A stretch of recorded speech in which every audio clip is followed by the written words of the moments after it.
Hello and welcome. Thank you for joining me today, wherever you are from. I am based here in Toronto. My name is Jefferson Darrell, and I am the founder and CEO of a boutique consultancy called Breakfast Culture. At Breakfast Culture, from our website, we help companies reach new audiences, spark innovation, and unlock untapped opportunities. Let's unlock your team's potential together.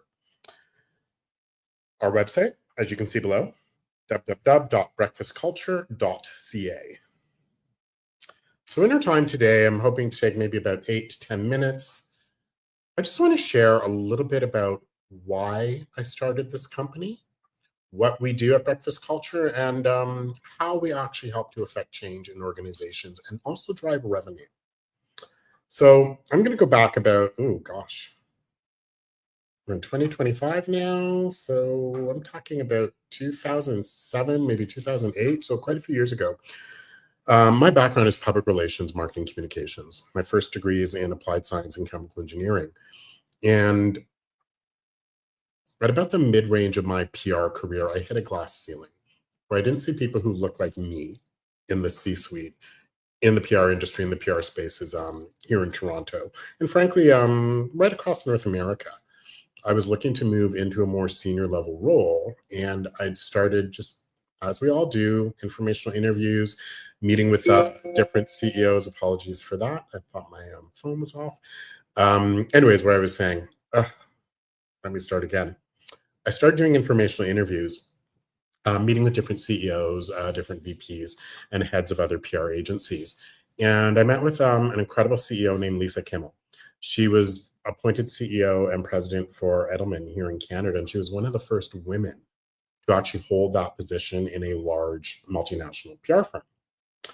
And she and I had a really interesting chat, and she had pointed out to me how in an industry that boasts over 70% women, once you move to the C-suite, that number flips.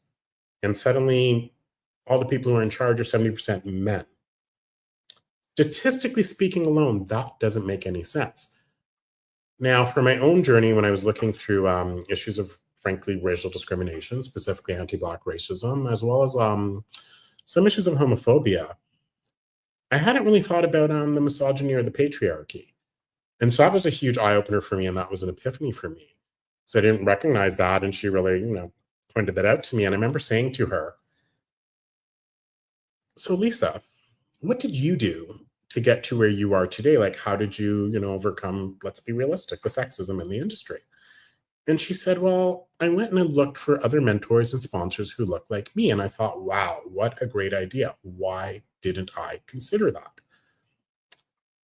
Edelman's offices at the time were right at the corner of Avenue and Bloor, right down here in downtown Toronto on the 7th floor. And in that elevator ride, those 7th floor ride down, I'll be really honest, I broke down and I cried. Because I realized the reason why I didn't think of such a simple solution to look for someone who looked like me is there was no one who looked like me. No Black folk, no racialized peoples, maybe the odd, usually it was an Asian woman who was in charge of the ethnic practice at PR firms right across North America. Quite frankly, there weren't many ones who looked like me at all, none in Canada at that time. And that's when I broke down. That's why I broke down and cried, because I realized there's a problem here, clearly. And I started, analyzing, taking a look. And my thesis was, we leave. Those of us who are not recognized, our services, our skill sets, we're not given those opportunities to move up to senior levels in organizations. And this isn't just in the PR space. It's very common in many different fields. We hear about it in technology. We hear about it in corporate America. Just recently, it's my understanding that Fortune 500 companies, with this, frankly, purge of jobs that are happening, racialized peoples in Fortune 500 companies in the C-suite are back down to 0%. I'm not sure what the numbers are for women. Anyhow, I digress. That's when I came up with my thesis that we leave. And I brought the International Association of Business Communicators, the Canadian Public Relations Society, and the Canadian Council of PR Firms, got them all together in a room. Let's do a survey. Let's get some data to back up my thesis. Unfortunately, they did not want to cooperate. It took the murder of George Floyd in 2020 to get them to cooperate. And it wasn't only those PR organizations. The Canadian Marketing Association did a survey after the murder of George Floyd. Black, Indigenous, and people of color working in creative spaces here in Canada, we got together and formed an organization called POCOM, People of Color in Advertising and Marketing. And we conducted the first ever visible and vocal study that talked to racialized peoples working in marketing, advertising, public relations, and creative industries to learn about our experiences. And what was interesting, Visible and Vocal study still comes out every year. The other studies, we only did it that once in 2020, 2021.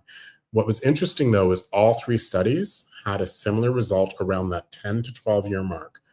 Racialized peoples leave organizations due to a lack of opportunity. What was fascinating was women, all women, white women, racialized women, LGBTQ+, women's living with disabilities, etc., also left during that time. So that was a bit of a double whammy. Now we had the data to prove all of that. At that time, though, I was working client side for an agency of the government. I was working for the regional government, a regional government here in Canada. This regional government had 65,000 employees right across the province, a massive province. Trying to think of geographical equivalent to the US, and I can't off the top of my head. Anyhow, what was fascinating, though, is in the 65,000 person organization, there were no Black folks in senior management. I state that because I joined the employee resource group, the Black employee resource group, and our sponsor was a South Asian man because we couldn't find an executive level Black person in the organization to be our sponsor. I wanted to get into management, move into management. I was doing a comms role there. I was a media relations officer at a government agency. And I went to HR and I went to the new CEO and my manager, be like, hey, I'm interested in moving into a director level. I used to do that. I'd like to get back up because I was technically underemployed. And I was told that, well, you need a master's degree or higher to get into management working in the government, which I thought was a bit odd because I had another friend who had started in the government around the same time I was. He was a white male. He didn't even have a bachelor's degree.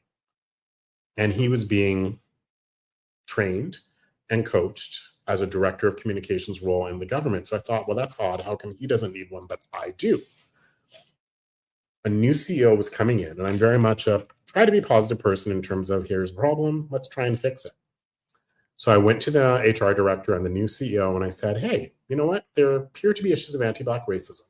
And the reason why in the organization, and the reason why I stated that is when I went to the Black ERG group, my experience in terms of what I was being told, how I was being treated, was very common amongst other Black folks all across the province, in northern parts of the province, in urban centers of the province, southern parts of the province, eastern part. We were all sharing the exact same story. And what was fascinating is we were calling it anti-Black racism. And I had suggested at the time, well, what if we call it white privilege? Again, my early lessons in renaming how we talk about these things doesn't always really work or address the real core issue. I digress. So moving back to me approaching the new CEO and the HR director in terms of, hey, let's come up with a new solution in this strategic plan to actually address these issues. And I was told, Jefferson, you come with a problem, you come with a solution. I understand that, I said. I'm a marketing guy, I'm a comms guy, I'm not an HR person. So what did I do? I went back to school. I went to Centennial College in collaboration with the Canadian Centre for Diversity and Inclusion. And I took a course in leadership and change management for diversity, equity, and inclusion. And what it taught me was I already had a strong understanding of diversity, equity, inclusion, belonging, accessibility issues, working in communications and just frankly living it, but just educating myself further. What I didn't have is how to affect change. And that's what this program taught me. And I came up with 10 actionable points. I also recognized that, like most organizations, government is a bit risk averse. And I recognized our agency was a small ecosystem of the broader public sector regional government that I was working for. And so part of my strategy was let's test the program out at the agency first, work out any challenges that might come up, and then we can roll it across the broader government. So I went back with a plan after 2 years, my own time, my own dime. And the CEO and the HR director looked and said, hey, this is great. We can't do anything until government mandates it. So what did I do? I went to Cabinet Office That's the equivalent of the C-suite in regional governments here in Canada. And I spoke with the head of diversity and inclusion, showed them my plan, and he looked at it and he said, wow, this is an excellent plan. It's actionable. You've actually recognized the risk potential and addressed it, and addressed some of the areas, usually the typical areas where most diversity, equity, inclusion planning goes wrong is resources, financial, human, time, accountability, no one's put in charge. Those are often four of the biggest issues where plans go wrong. In a nutshell, he basically took my plan, presented it as his own, and it became the anti-racism action plan for the province. And I went back to the CEO and the HR director, said, hey, look, here's the anti-racism action plan for the province. Here's my plan. And they looked at it and said, wow, 8 of your recommendations are in this plan of their 10 recommendations. And I said, yeah, I mean, it was basically my plan. They still did nothing.